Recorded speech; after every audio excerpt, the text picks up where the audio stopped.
আসসালামু আলাইকুম। কেমন আছেন সবাই? আশা করি ভালো আছেন। আলহামদুলিল্লাহ আমরাও ভালো আছি।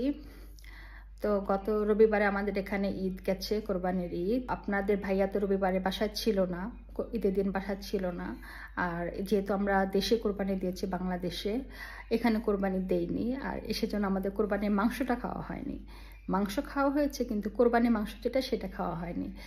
তো আজকে সে কোরবানি মাংস রান্না করব, আমাদের প্রতিবেশীদের কাছ থেকে পাওয়া মাংসগুলো রান্না করব। তো আজকে একটু মনে হচ্ছে যে ঈদ ঈদ মানে কোরবানির যেহেতু মাংসটা রান্না করব। তো কি কি রান্না করব সেটা আপনাদের সাথে শেয়ার করছি, আপনারা সবাই সাথে থাকবেন। তো আমি প্রথমে মাংসটাকে ধুয়ে ভালো করে পরিষ্কার করে নিয়ে তারপরে হাতে মেখেই বসিয়ে দিয়েছি। তো আজকে আমি গরুর মাংসই রান্না করছি, মুরগি টুরগি রান্না করব না। আপনাদের ভাইয়া তো গরুর মাংস খাওয়ার জন্য অস্থির হয়ে গেছে, বিশেষ করে কোরবানির মাংস। তো সেই জন্য আমি গরুর মাংসটা বসিয়ে দিয়েছি। আর সাথে অন্য চুলাতে আমি পোলাও বসিয়ে দিয়েছি।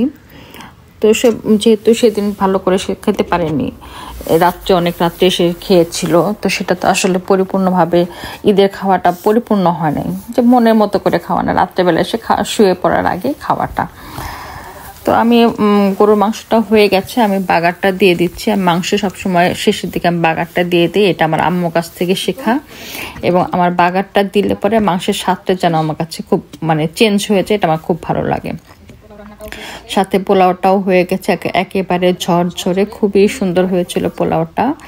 আর আজকে আরেকটা জিনিস রান্না করছি, সেটা হলো যে চিংড়ি মাছের কি বলে মালাইকারি। তো একটু অন্যরকমভাবে রান্না করবো, একটু গ্রেভিটা বেশি রেখে রান্না করব, কারণ আমার বাচ্চারা একটু গ্রেভি টেভি খেতে পছন্দ করে। সেই জন্য চিংড়ি মাছটাকে আগে আমি একটু মরিচ, হলুদ আর একটু লবণ দিয়ে মাখিয়ে রেখেছিলাম 10 মিনিটের মতো।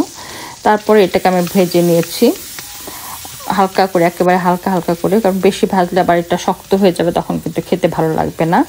জাস্ট একটু কালারটা চেঞ্জ হয়ে আসছে, তখন আমি সেটাকে উঠিয়ে নিয়েছি। আর এতে আমি সামান্য কয়েকটা ক্যাপসিকাম দিয়েছিলাম, একটু ভিন্নতা আনার জন্য, কারণ ক্যাপসিকামটা আমার খুবই পছন্দের একটা সবজি। তো সেজন্য মনে হচ্ছে একটু ভিন্নতাও আনি। তো এবারে তেলটা গরম করে সেটাতে গরম মশলা দিয়েছি, এরপরে বাটা পেঁয়াজ দিয়ে দিয়েছি। আর একটু পেঁয়াজটা একটু নেড়ে চেড়ে যখন একটু কাঁচা গন্ধটা চলে গেছে, তখন রসুন বাটা এবং আদা বাটা দিয়েছি। আর একটু লবণ ছিটিয়ে দিলাম যেন সেটা ছিটকে না আসে। অনেক সময় পেঁয়াজ বাটা তেলেতে দেওয়ার সঙ্গে সঙ্গে দেখা যায় অনেক ছিটকায়, সেজন্য লবণটা দিয়েছি, এতে ছিটকানোটা কমে যায়।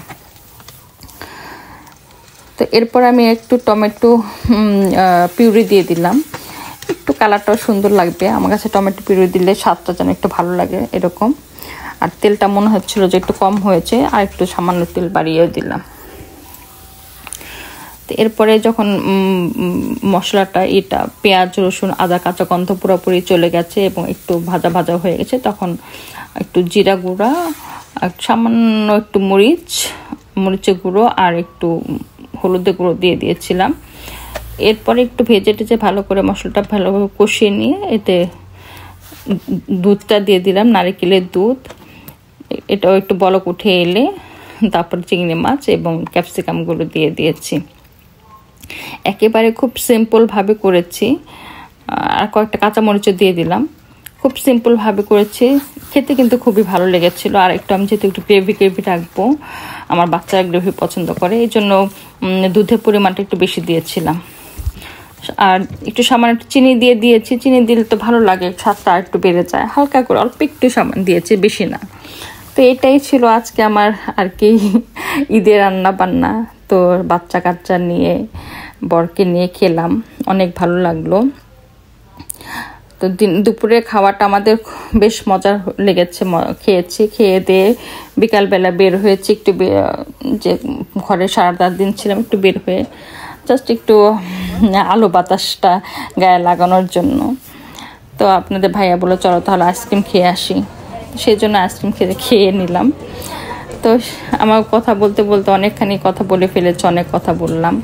তো ভিডিওটা যদি ভালো লাগে তাহলে লাইক কমেন্ট শেয়ার করবেন, আর বেশি কথা বলবো না। আর আপনার যদি ভালো লাগে, বেশি ভালো, তাহলে একটু কমেন্ট করলে খুব খুশি হব। তো আজকে এ পর্যন্ত, সবাই ভালো থাকবেন। আসসালামু আলাইকুম।